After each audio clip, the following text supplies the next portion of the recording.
rehefa avetsy amin'ny fiangonana Fianorivo ny sabata fatelo ambin'ny folo ny volana aogositra lasa teo ny ray aman-dreny pasitera Mailhol mivady dia nitsidika sy nampahery ary namangy indray ny fiangonana apokalypsy tetsy Ambatolampy. Fifaliana ho an'ny voakan'Andriamanitra teny Ambatolampy raha teo no nitsena sy nandray ireto solitena avy amin'ny foibe ny taria ny pasitera Mailhol mivady ireto. Avy ifandahatra isika ho Jehova fana dia tahaka ny zaka izao fampanareo dia ho tolo fotsy tahaka ny olom-panary ary na dia mangadragadraka tahaka ny sila aza dia tahaka ny volony fotsy ary manaraka azy ao reto loolona varao ny paroasy akoatra ny fantaram-potoana ny fitaom-pivavahana tanterahana tetsy amin'ny fiangonana Ambatolampy dia tsy adino ny mpanompon'Andriamanitra nitondra hatrany vaovao lehibe ho an'ny fikambanana apokalypsy eto Madagasikara izay efa tena miroborobo fatratra tokoa amin'izao fotoana izao ka tsy mahagaga dia resahan'ny olona betsaka ity fikambanana apokalypsy eto Madagasikara ity.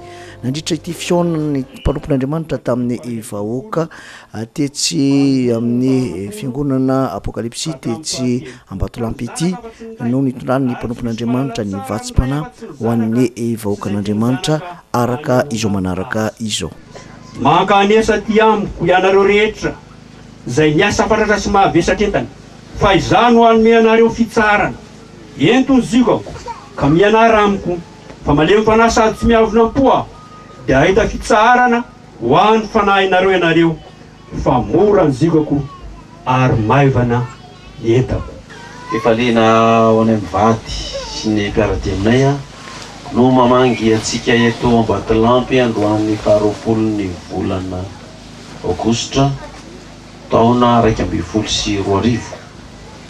Efa ela mihitsy izay tsy namangina antsika taty Ambatolampy zay fa lasa lalana andalovana fotsiny izy ity dia mifampikopakopa tanana iny fotsiny hoe salamy velome fa zao vao nigatona indray ny fotoana ohatrany hoe lavitra akaiky izany manko izy ity ka dia mafaly anay mafaly manokana koa tonga mamangy antsika mba hifampahery eto Ambatolampy androany.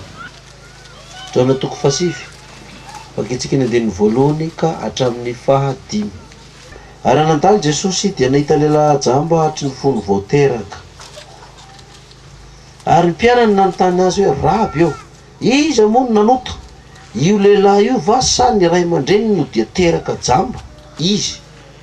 Jesosy namaly hoe tsy io lehilahy io no nanota na ny ray aman-dreniny fa ny hanehoana ny asan'Andriamanitra eo aminy.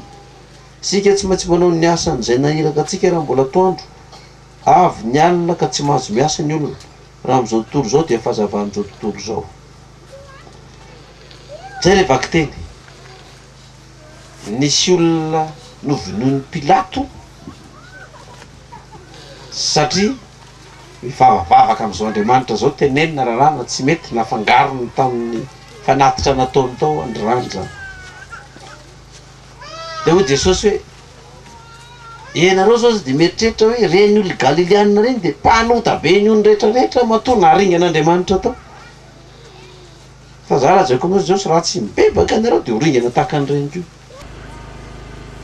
Izy ny nanota ny ray aman-drenindreo ve sa ty zaza ty dia teraka jamba tsy zany io. Io problema mitranga io tsara fa Andriamanitra tena ny voninany ny mampatonga an'io. An'Andriamanitra io tsy zavatra izay tsy hain'Andriamanitra na dia ny faran'izay mafy indrindra azy mamazy amin'ny fiainana. Itsika nanaovana ny fahagagana nefa tsika tsy hitodika amin'Andriamanitra, tsy hatsapan'Andriamanitra. Dia ny antsika ihany ny ataontsika fa miorena tsara amin'Andriamanitra.